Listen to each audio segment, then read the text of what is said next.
माता रानी के प्यारा सा गीत।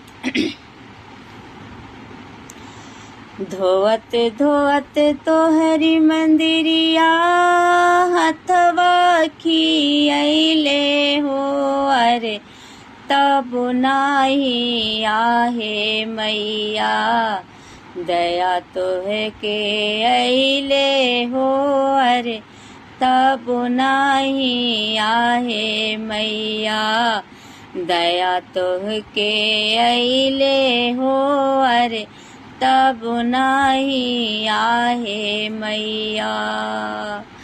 कौआ बोले से पहिले आइला मंदिलिया, धोई धोई के मैया पोछिला शरीरिया।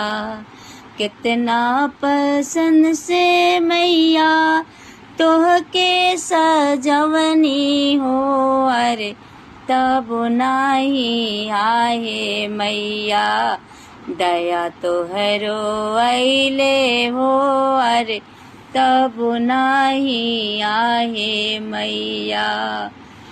ओढ़ौल के फूलावा के मालावा बनावनी, गैया के घिउआ के जोतवा जरावनी, हलुआ और पूड़िया के भोगवा लगवनी।